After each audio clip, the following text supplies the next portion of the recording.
Dean, the view that everything is just the material, physical world, call it naturalism, materialism, physicalism, is a growing belief among many people, especially scientists.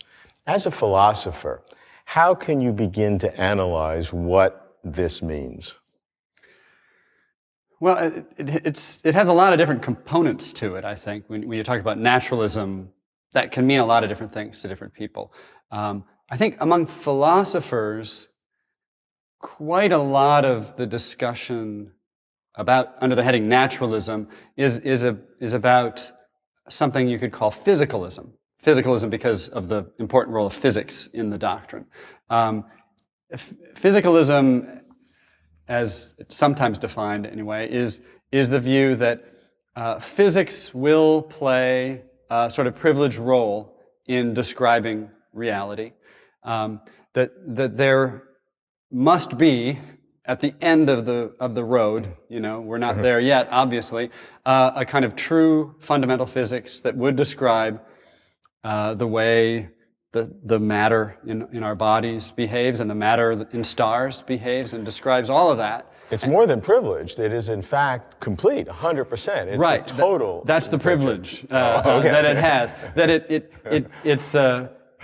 you can get exceptionless laws about this stuff, and once you've done that, once you've described it at that level, in some sense you've described everything. There's nothing you've left out.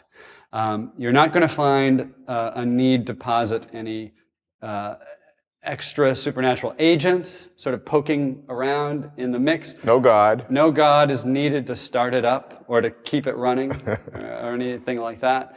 Nudge it a little bit if it gets out of whack. I guess Newton thought that was good evidence for God's existence, that the orbits weren't quite stable, so he must be nudging them. So physicalism is the view that once you've done that describing, there's nothing left over. And the way philosophers often put the nothing left over is to say that everything else will supervene upon that. And by supervene, what they mean is something like everything else is determined by what goes on at that level.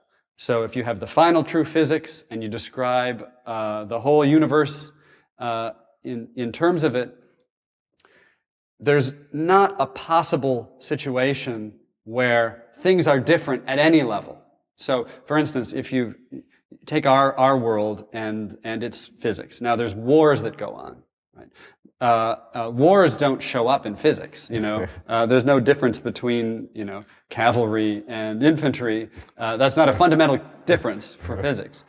But if physicalism is true, then any world that's exactly like ours at this fundamental level is going to have wars, and it's going to have infantry, and it's going to have cavalry. They're not something extra that could be here, maybe not, and yet everything be the same. Because it's all the product of these of huge numbers of particles and forces interacting from time immemorial right. in a sequence that have occurred in a deterministic way to produce the stuff that it has. Deterministic or indeterministic. Sure, with quantum mechanics, sure. So, but in any case, the determination between the sort of fundamental level describable by physics and these other levels, social, biological, psychological, that determination is very strict.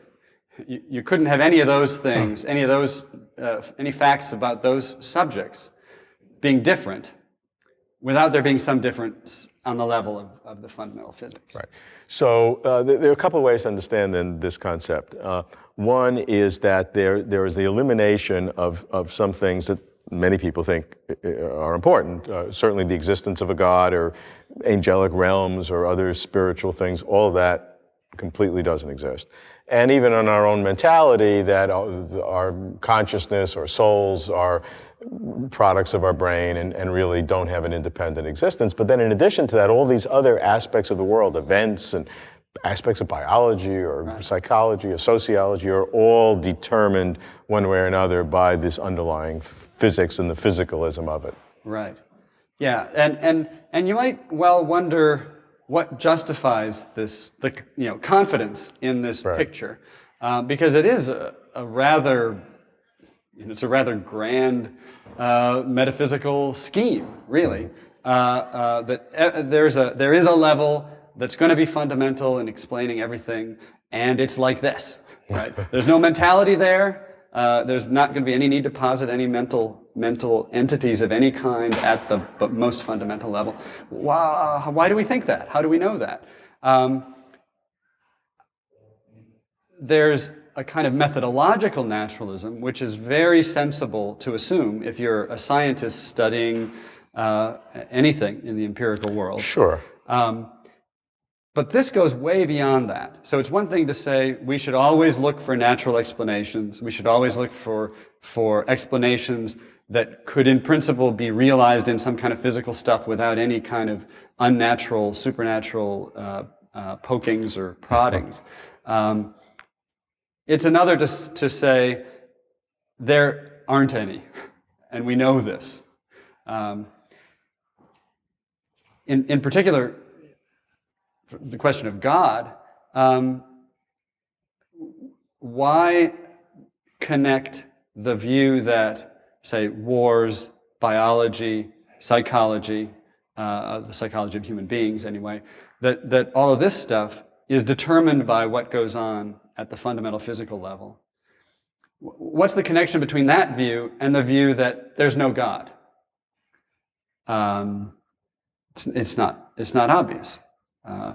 It might be thought that once you've got all of that explained by physics, there's no need to explain anything else.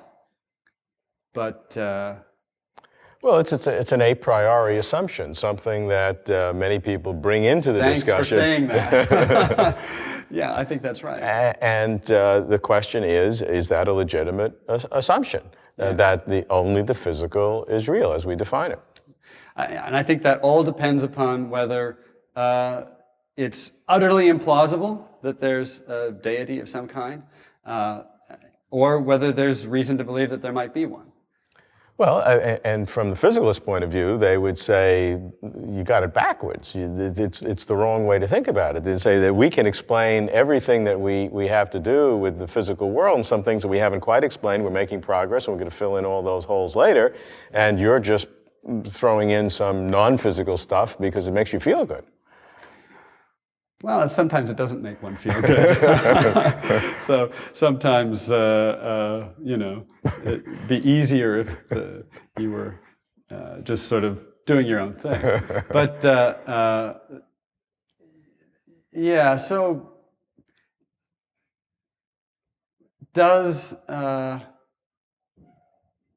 in principle, physics-y explanations of things like wars and digestion and all these things, does that suggest that the existence of a universe of this complexity and of this sort needs no explanation? Beyond the internal explanation of how all things occur. Right. Seems to me it calls out for some. Maybe it doesn't have any, but the idea of its having an explanation, of its being here for some reason, makes sense. And it's a question that I want on the table.